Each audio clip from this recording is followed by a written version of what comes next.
by the appreciating. Let me start over. I'd like to welcome you all to the conversation hosted by the Appreciating Diversity film series, which has been offering free screenings of top quality diversity-related documentaries since 1997. We follow each screening with speakers and a community conversation. We hope to get back to in-person events in both Piedmont and Oakland before too long. My name is CJ Hirschfield, and I'll be moderating our session today. After our speaker's presentation, my ADFS colleague, Deborah Ross, will collect and read your questions in the Q&A box, and we encourage you to participate in that way.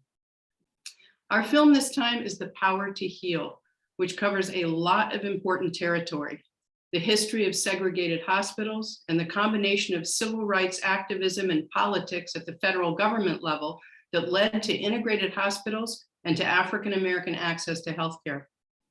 Our speaker today could not be more appropriate, and given the disparities we saw during the pandemic, the topic could not be more timely.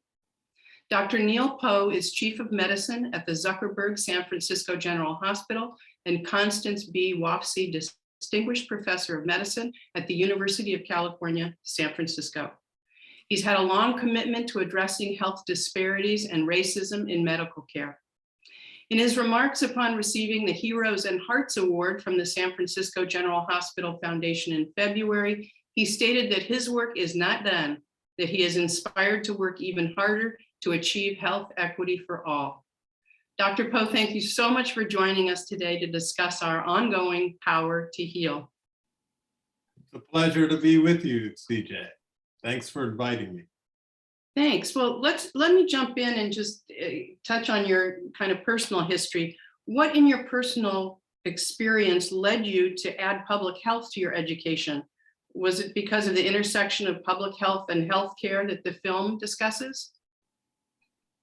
So this goes back to me growing up, and I can, let me just share a slide with you here. Let me just make sure I got it here, because I think it'll tell the story. Just a second.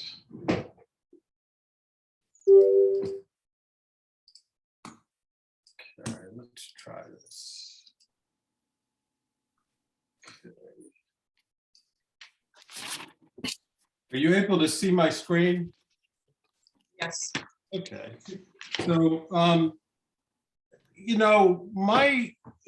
I grew up. This is actually a fuzzy article of about my father, and my father. This is from June of 1972. That's why it's pretty fuzzy in this picture. But my father was a graduate of Dillard University in New Orleans, a historically Black college. And he was trained in business, and he came to Philadelphia. He was actually born in Mount Bayou, Mississippi, came to Philadelphia after college and got a job in the health department in Philadelphia. He was trained in business, and one of the things that he got involved in was opening up healthcare facilities in underserved neighborhoods in Philadelphia. And this is one of the news reports from one of the centers that he set up in North Philadelphia to deliver care to people who may not get care. And what's interesting about this is that there would be doctors who came in from the community. A number of them worked at Mercy Douglas Hospital, which actually was an African-American hospital. I could talk more about that later. It actually was featured in our mentioned in The Power to Heal. But those physicians came in often on the weekend, and my father would take me to on Saturday mornings to the health center. And I saw these physicians, coming from the hospital and delivering care. And So you can imagine that when I got to medical school, I was studying a lot of science, but what I didn't see was how we could improve healthcare delivery. And through some of the eyes of what I experienced in the lives of people who came to that clinic.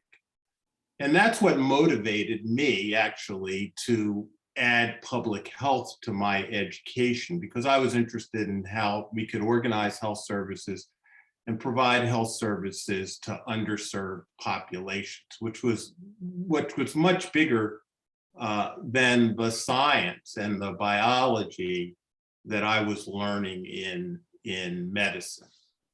So that's a short story to why I did that. Mhm. Doctor, the film tells the story of how the hammer of Medicare funding provided the opportunity to desegregate hospitals virtually overnight. This is really historic, but it's a little known story. Why do you think that is? I think that it was hidden because the main purpose of Medicare was to provide access to health insurance for older adults greater than age 65. And I believe that at that time, that I'm sure President Johnson didn't want to jeopardize that bill getting through. As we heard, other presidents before that, even Harry Truman, had trouble passing a health insurance bill like this. And to add to that, that then this was a hammer to desegregate institutions, healthcare institutions around the United States, might have caused more interference with the passage of that bill. So I believe actually that this, was silently going on in the background, because if you realize the Civil Rights Bill was passed in 1964, 1 year before the Medicare bill was. The film points out that the civil rights movement focused mainly on education, housing, public accommodations. Why wasn't healthcare front and center, do you think? And of course, Martin Luther King Jr. kind of made this point as well, of the importance of healthcare. Talk about that a little bit. Well, that makes sense to me, because if any of you know Maslow's hierarchy of needs, at the bottom are things that are physiologic, like food and clothing and shelter, right? And one needs those things in order to have good health. And then at the next level is safety, which is like healthcare. So if you were focusing on civil rights, I'd want to provide those basic needs for individuals, because you can't, without those, you can't have good health. Doctor, excuse me, Doctor, you shared with me that you'd never seen this film before, and that although you are familiar with and in fact know some of the people who were interviewed in the film, you learned some things too that you didn't know. Talk a little bit about that. Right. So the things I learned was how much there was a push this lever to segregate hospitals before the bill actually came into existence.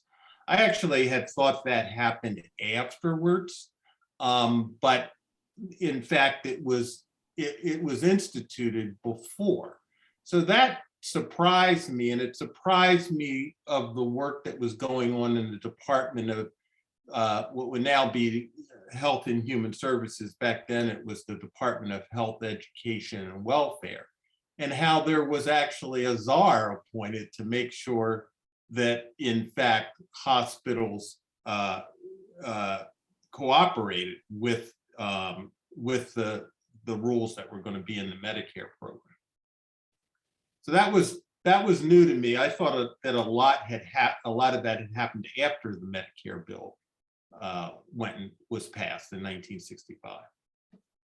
And you had also mentioned to me a couple of people that you have the pleasure of knowing. Do you want to just kind of let us know who those folks are who were in the film? There are a number of people in here who I know. David Satcher, who was the director of the CDC.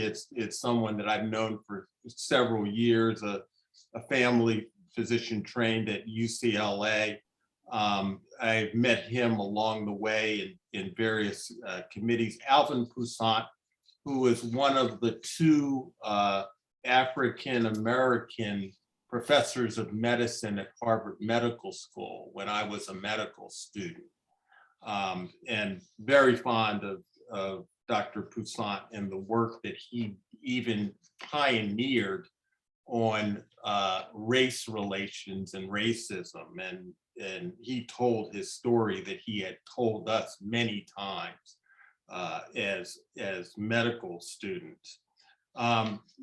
There were also David Barton Smith, who I knew, who's now at Drexel, but was at Temple School of Medicine when I knew him, and he's a historian, medical historian, who had written a lot about Black hospitals in the United States. And Phil Lee, who was Assistant Secretary for Health, for whom there is now an institute at the University of California, San Francisco, where I work, named after him. There was also Aaron Shirley. And Aaron Shirley, as you saw, is from Jackson, Mississippi.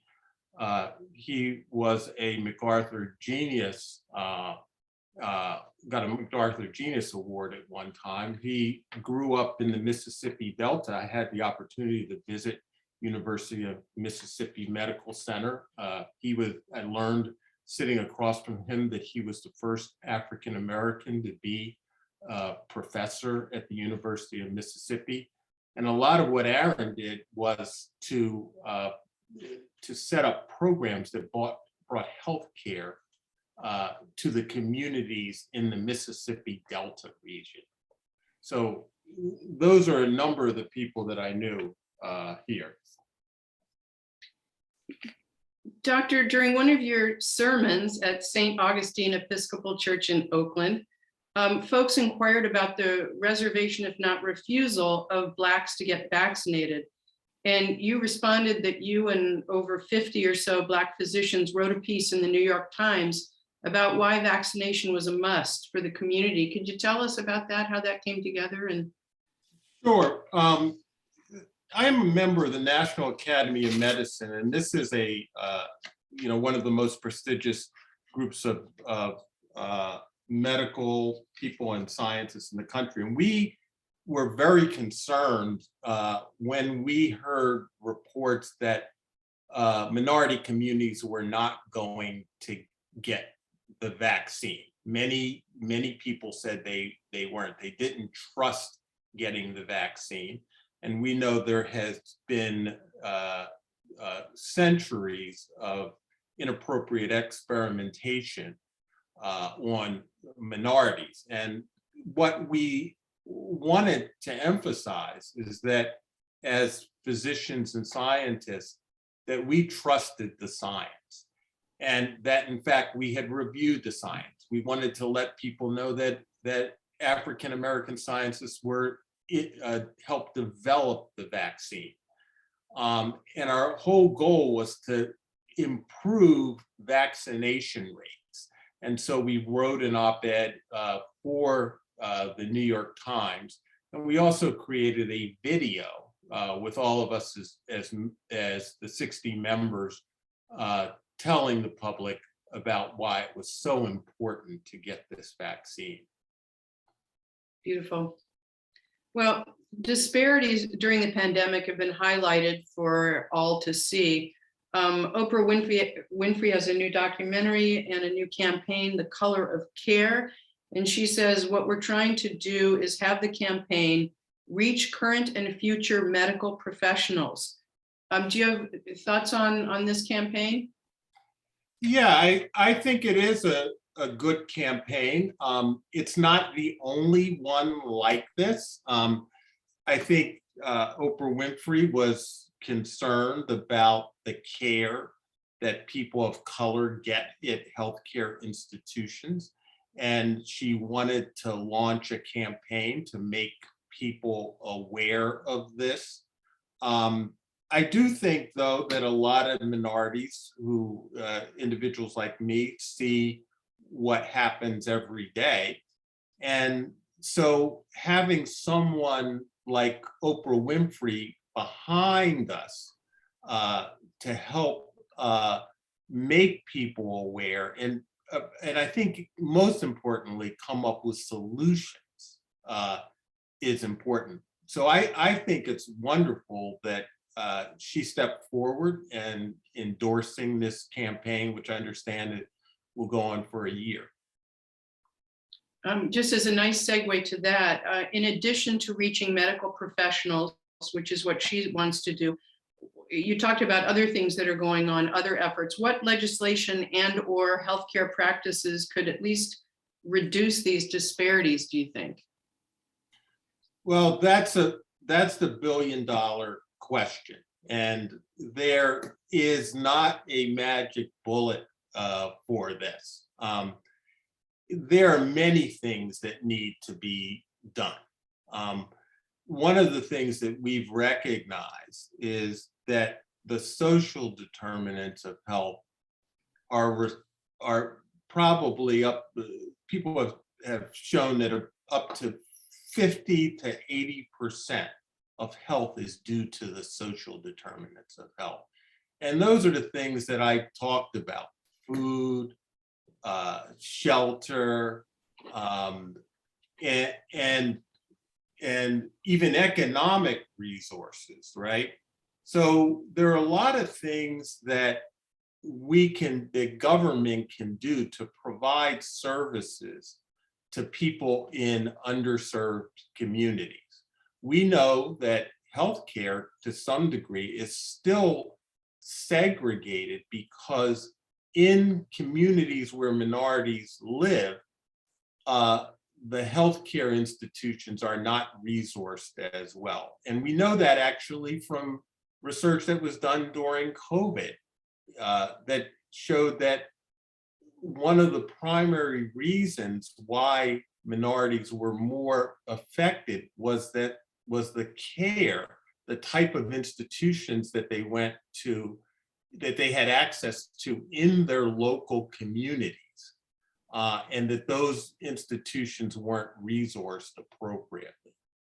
Mm-hmm. I want to take just a second and advise people. I can see people are signing up with questions. Use the Q&A area on the screen to put in some questions that you might have for Dr. Powe. So, Doctor, your thoughts on Medicare for All and how that might work? Well, I think Medicare for All is an aspiration. Actually, when I was in public health school, what I did with my medical training, I read a book about national health insurance, written by a luminary, Karen Davis, who I had the opportunity even to work with later when I was a faculty member at Johns Hopkins School of Medicine and School of Public Health. And she was one of the people who had a vision that, having the same health insurance for all individuals would level the playing field. So this has been something that has gone back even 4 or 5 decades.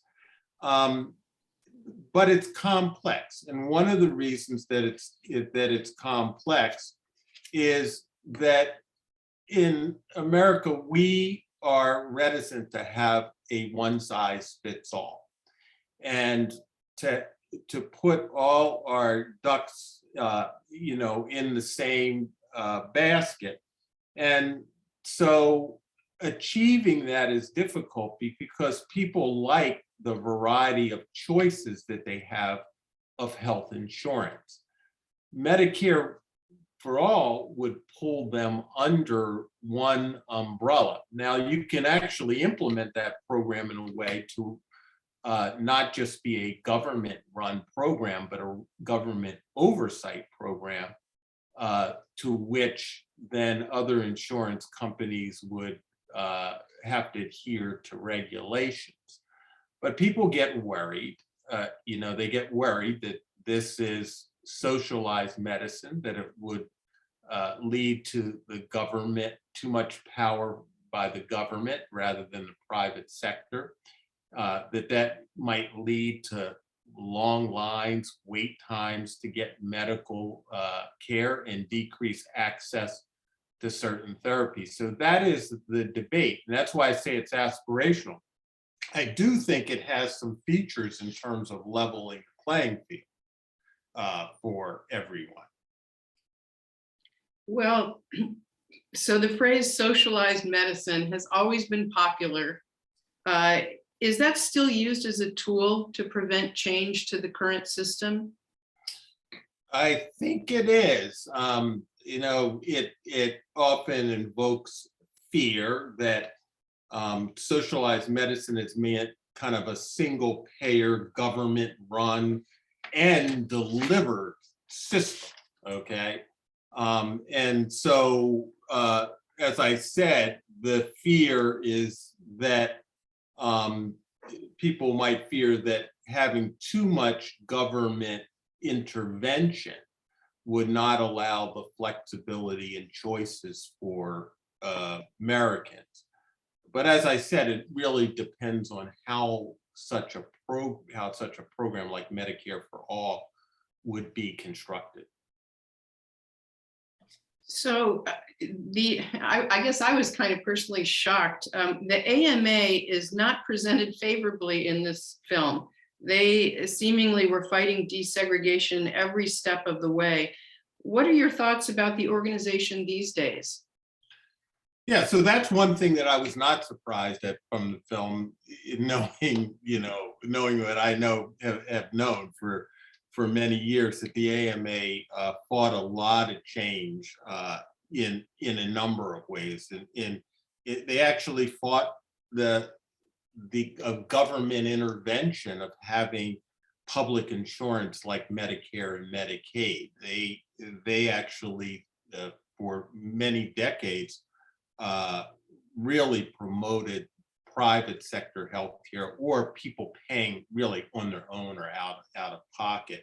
They did do other things to encourage charity care. And then also, the AMA, like many other medical organizations also and healthcare institutions, had segregated facilities. I remember when I was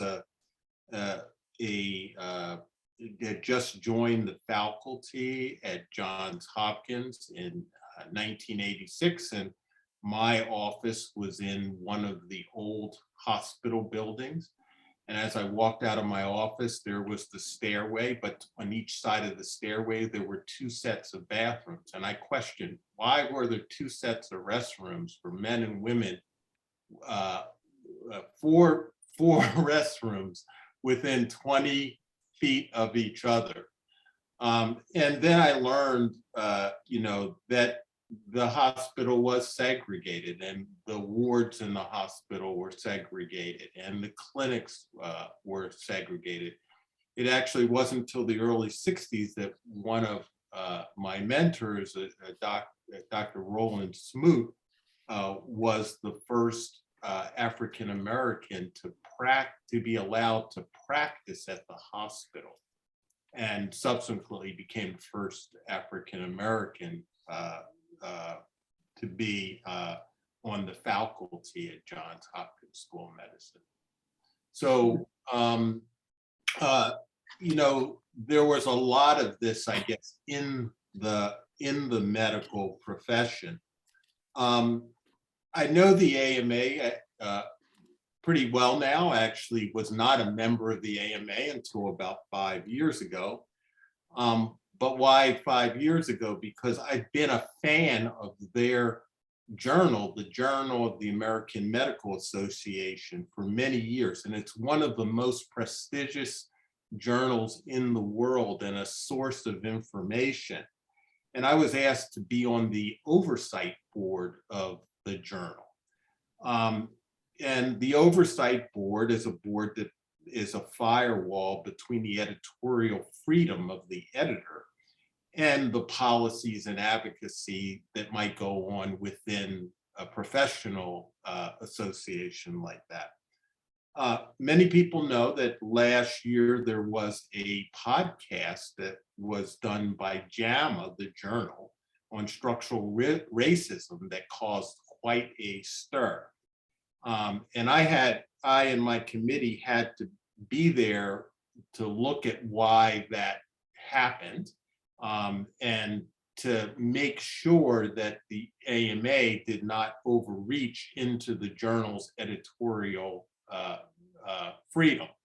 So I think fortunately today, why am I saying this, that there are things that are controls on the advocacy that organizations like the AMA do. I will say this in complimenting the AMA, that about 4 years ago, they appointed a chief diversity officer for the first time.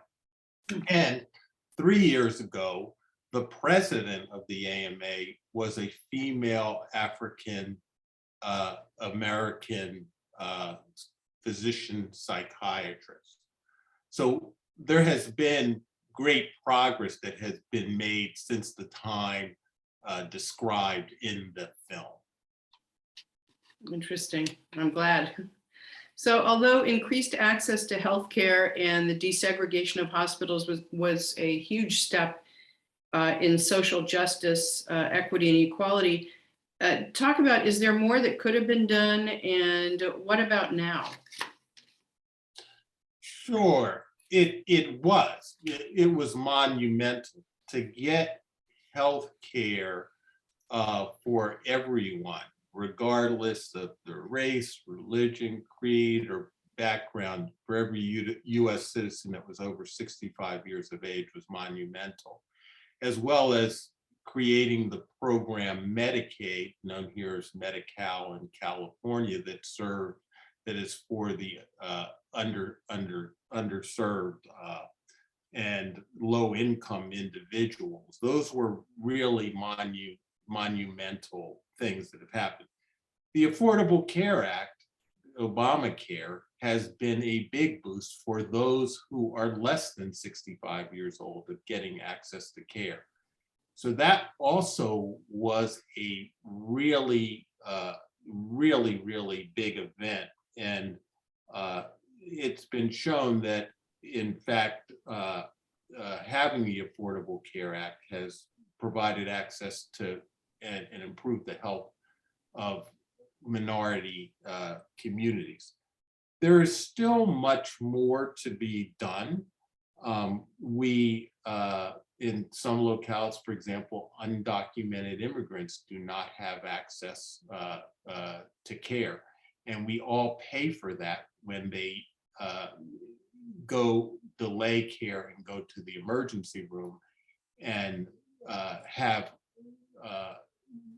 much more intensive care that costs a lot, that's then passed on to all of us. So that's an area that we could make progress on. We also have to make sure that insurance is good, that it actually covers all the important things that one needs for good health. And although, in Obamacare, there are minimal benefits package, that could be expanded in a number of ways to improve access to care. So talk a little bit about historically Black medical schools and what role you think they might have to play as well as public medical schools. Yeah, so historically, Black medical schools were really important in our nation. Um,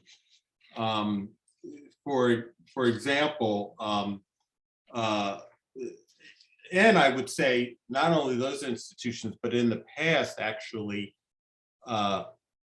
Black hospitals, like Mercy Douglas mentioned in the film, and that's because um, uh, students didn't have access to medical school, and so the majority of older African American physicians were trained at Howard Medical School in Washington, D.C., or Meharry in Nashville, Tennessee. Even some of my mentors went to those schools. And so they were important in providing access. And then when,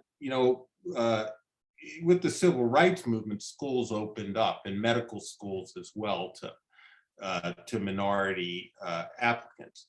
I think Meharry and Howard and Morehouse and Drew in LA still provide an important function in training doctors. Many of the doctors come from the communities in which those medical schools are located.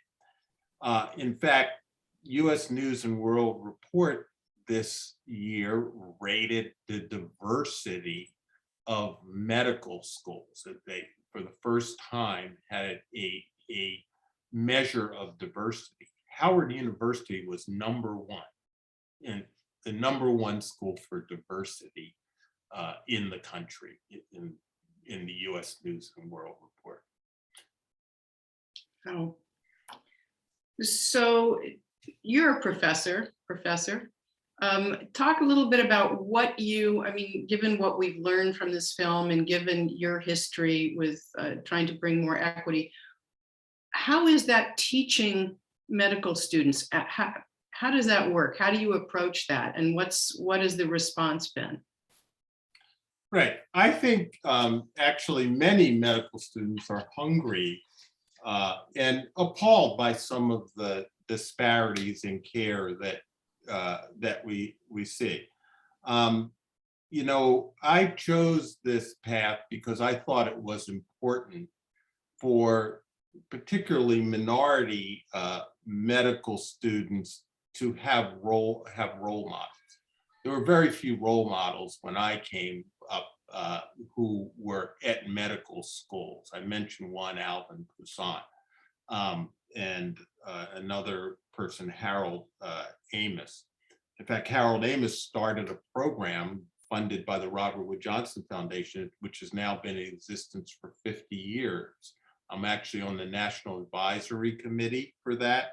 And what our purpose is to fund minority faculty, young minority faculty who want to do science and aspire to be on the faculty at medical schools across the country. And we do that, and we believe in this because we believe there needs to be role models there for the students who come. Many of the students already, through their lived experiences, want to engage in activities that improve health equity. And there's many examples of the types of things that they have been engaged in. Like, for example, Black Doctors Matter.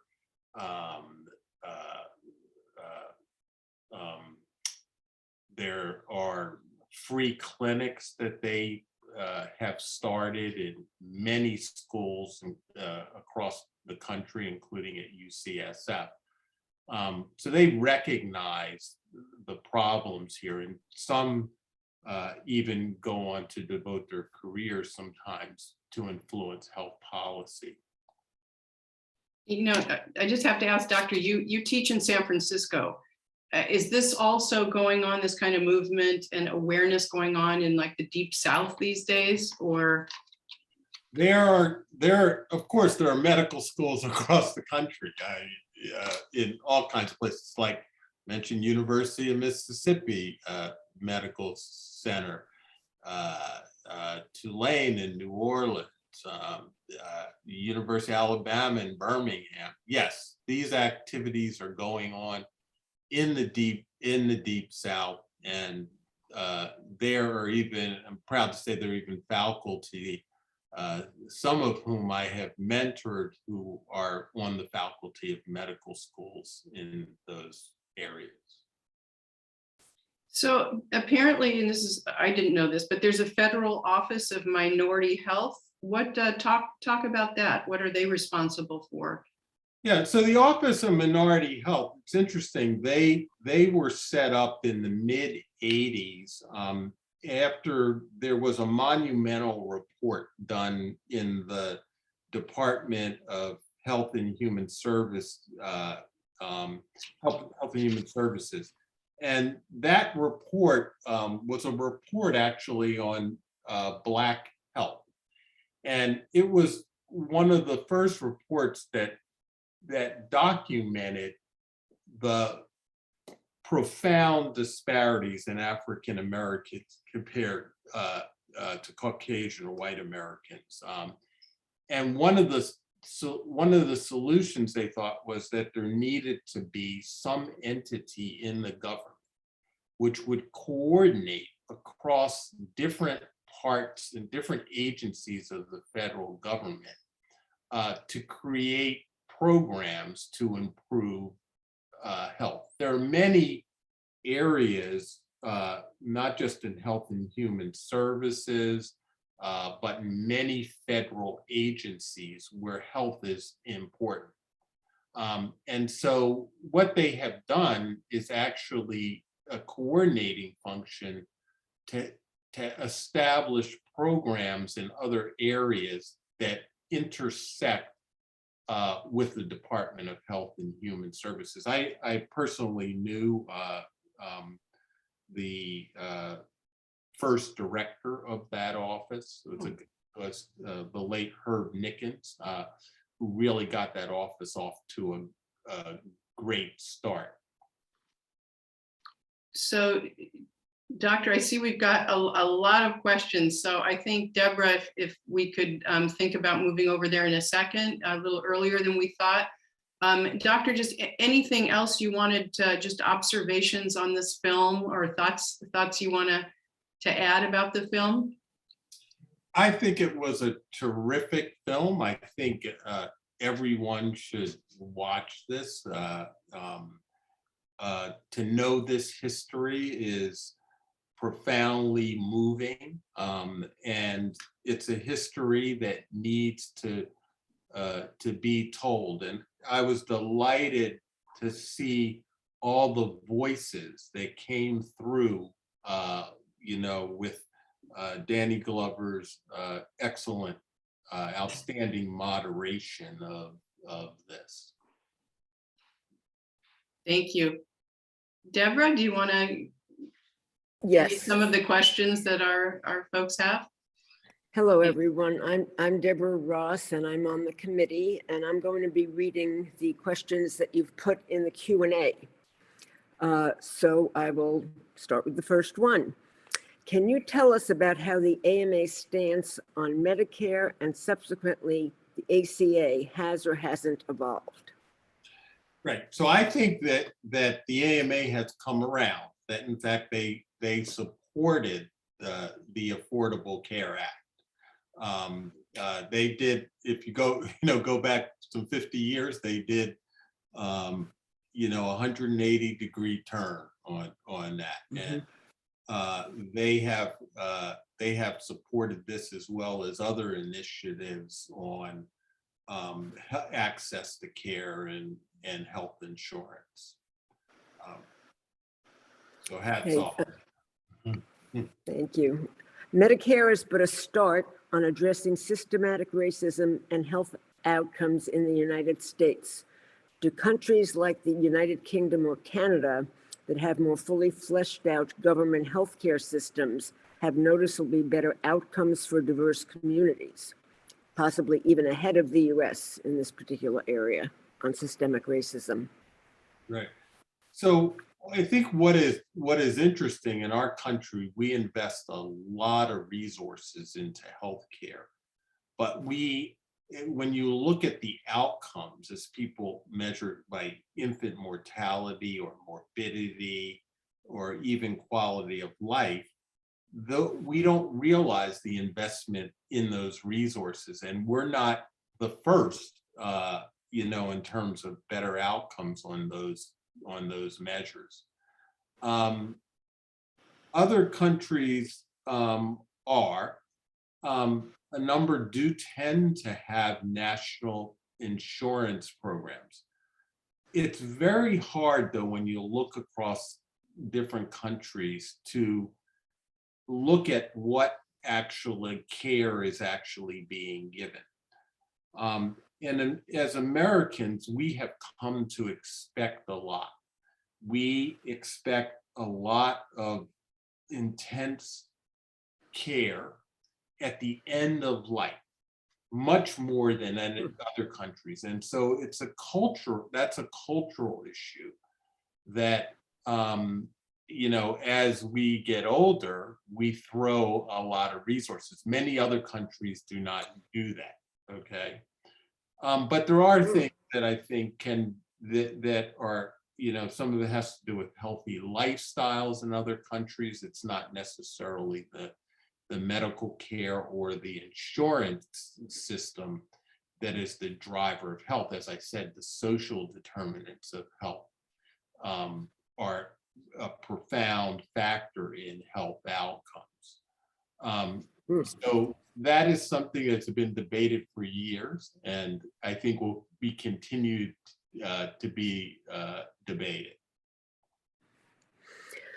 Okay, another viewer asks, beyond Medicare and the ACA, what structural changes have to be made, in your opinion, to address the ongoing racist systems and inequitable health outcomes? Yeah, so I think we need to pay attention to the social determinants of health.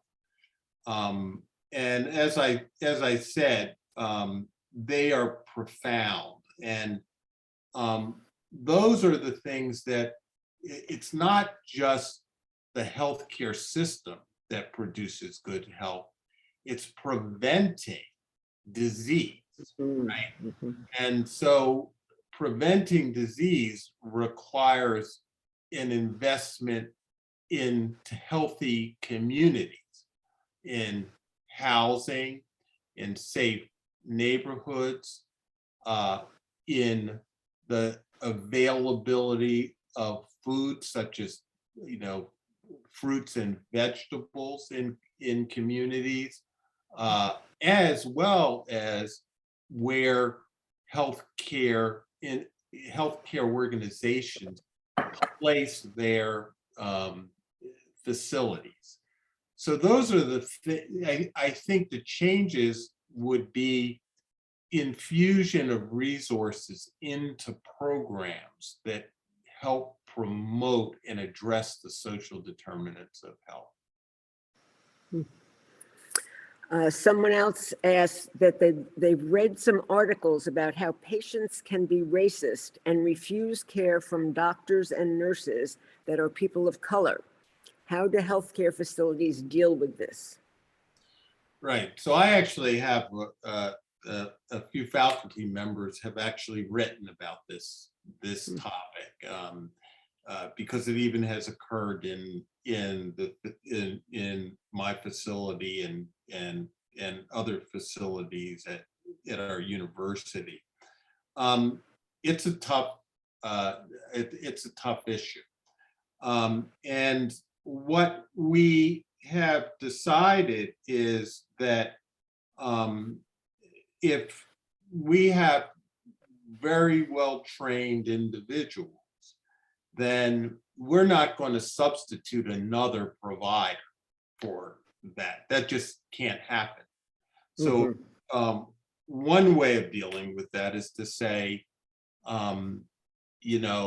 if you want treatment here, all of our healthcare professionals are equally competent at delivering one's care. And we certainly don't want we want individuals that can have choice and seek care elsewhere. But if they want the excellent care, for example, that's at UCSF, then they have to adhere to our standards about that. I think the other thing that we've done is to really help our, particularly even our trainees, who are often in that situation, a resident or a medical student, how to handle that situation when it comes up, and having space to talk about it, because it affects people profoundly. I had similar experiences like that, when I did my residency at the University of Pennsylvania in Philadelphia.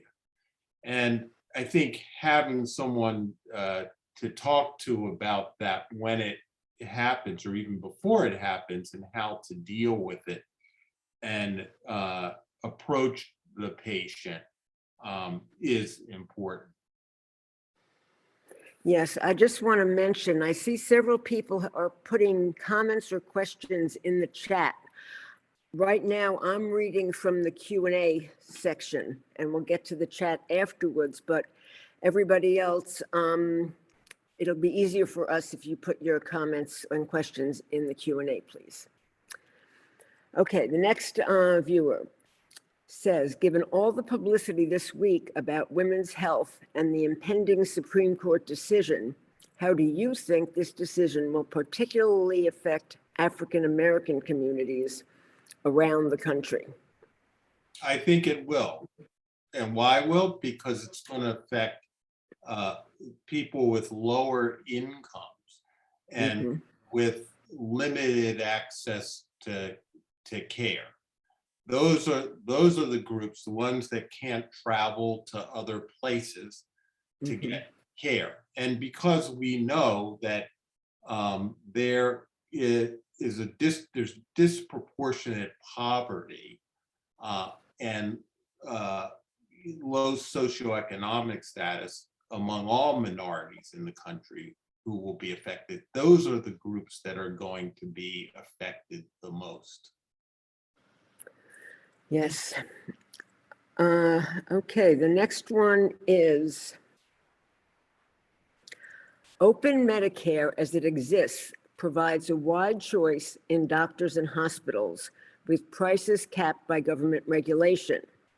However, there is a move now to privatize Medicare under Medicare Advantage plans. Begun by Trump and continued under Biden, in these plans, private companies are making the huge profits by using HMO models. What are your thoughts on this movement to privatize Medicare? Yeah, so Medicare Advantage didn't start with Donald Trump. That's been around for 3 years. Maybe amplified with more organizations willing to participate at the rates that government would pay. I think some of the things that organizations are doing in this area is good. There are good organizations who are involved. I believe even Kaiser is Medicare Advantage, has a Medicare Advantage program. So I think it's how the organizations do it and how they're able to structure, which providers patients are able to see and which treatments they're able to access is an important part of this. Their emphasis also on prevention, rather than what I talked about in terms of, intensive care, for example, at the end of life, is really an important part of what these organizations can do. Okay, this one is more specific to COVID. Since COVID, what is being done to resource those medical care facilities in African-American neighborhoods that were not adequately supplied to treat patients during COVID? And the viewer thanks us for the program. You're very welcome. Right. I am not aware yet of any changes yet, for example, in legislation to address this. I do know that it's an important part of what people are thinking about once we get through the pandemic. But I think more needs to happen in this way, but I'm just not aware right now of huge gains that are being made here, even though there's a lot of attention to do this and good intention to do it. Okay, and someone else asked, setting aside the variable of social determinants of health, what are key examples of how institutional racism is perpetuated in healthcare settings, hospitals, clinics, doctors' offices? Well, we talked about one is where healthcare facilities in organizations place facilities and the communities in which they place them. I think all organizations need to examine within actually have data within their organization and examining if there are disparities by race and ethnicity in how patients receive care. I know a number of organizations, we at San Francisco General are looking at this very, very carefully, and identifying ways that we might have done things in the past that excluded certain groups. A lot of this is addressing, I still say, the social aspects that influence medical care and addressing the needs of patients and meeting patients where they are. Some of this might be through, for example, language and health literacy in the populations that they treat, and helping patients to engage more in their care and engage in shared decision making with their physicians, having interpreters, having healthcare providers that look like them and who can explain to them, what their medical condition is all about and help them through it. Somebody is asking how they can get access for their communities to the video, and I'm going to ask somebody else on the committee if they can address that at the end, because I don't really think that question was for you, Dr. Powe. Okay, the next one is there a push, or does there need to be, to encourage more young people of color to pursue medicine as a career? Absolutely. The percentage of physicians in the population is somewhere around 6. For example, African-American physicians and even Latinx individuals is lower than in the general population. And there are many initiatives that are going on right now. My good friend and colleague, Dr. Coinis Enix, is actually working on a program here in California that would lead to a pipeline from community colleges to four-year colleges to medical school. And cooperation with support by the state to do this. And he is even now working, for example, with Barbara Lee to actually make that a national program. And we've had similar programs to address, like the National Health Service Corps, to address underserved areas in the country. I think those programs are fabulous, and we need to do more of that. Also, medical school has become very expensive to go through medical school. And that's one of the barriers for, people who are often the first individual to go to college in their family, right?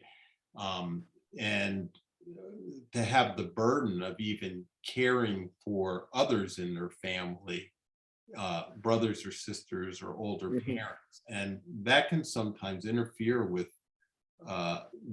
many ethnic minorities not choosing a path to the long path that it takes to go through medical training or even other health professional training. And as I said before, I've been at it for some 20 years trying to increase the role models that are in all across the country that are in medical schools, so that people have role models, people that they would aspire to. Oh, this person read an article that I read in today's Chronicle. One second. In today's Chronicle, an article entitled "Black Patients' Healthcare Disparity. Blacks receive 25% less or 25% less likely to be prescribed potentially life-saving medication." And they want to know your comments. The article I read that brought this up, I think it was about medications for atrial fibrillation and how many people of color are not prescribed the life-saving drugs when they're released from the hospital. Yeah, I'm sorry I didn't see that today. This is true for a lot of medications, unfortunately. I did some work years ago, actually, on a drug used in kidney disease, showing that African Americans were less likely. And it's been shown for pain medications. It's been shown for chemotherapy. It's drugs to treat diabetes, and I guess now to treat atrial fibrillation. These often tend to be very expensive drugs. So one has to ask, do people have health insurance that covers that? And then is there some structural institutional racism or personally mediated racism that could lead to assumptions about whether one could afford a medication or properly use it? I don't think we know the answers to all of that. And I think what we do need to do is this seems to study this, is to look at the data and understand, what that problem is, and then attack it to figure out how to fix it. So I'll have to look for that. Okay. The next person says, although I am terrified by the current political environment in the United States, the arc of justice does seem to have been bending towards progress over the last 50 years, but the pace of progress has been unacceptably slow. How can we speed up the pace of progress in your view? Yeah, I think it has been slow. As I said, this what was known as the Heckler Report in 1986 showed that there were disparities in health, and now we're like 20 over 25 years later, we haven't made progress in these areas. Some we have. There are areas that we make progress. There's a government agency that actually produces a national health equity report each year, showing where we have made strides and where we haven't. I think the increased attention that we now have from the pandemic may help to accelerate this in a way that we haven't seen before. That's my hope. Yes. And in fact, we are able to put programs in place. We're all in this together. I think there needs to be local programs at the state level and at the national level to address these issues. Okay, unfortunately, we've run out of time, so I'm going to pass this back to CJ to wrap up, and we will take a look at the questions in the Q&A and see if we can answer them via email or something to those we didn't get to. Thank you so much, Dr. Powe. It was really wonderful. Thank you for having me. It was a pleasure. CJ? Sorry. Appreciate all of you showing up for this really, again, timely discussion. And, you know, we on the Appreciating Diversity film series, we see a lot of films. And this one just stood out to us as being important. And again, still very timely. Dr. Powe, thank you for the work you do and for informing and inspiring us. Thank you very much for being part of this, and thank you to all of our viewers and the ADFS team. Thank you.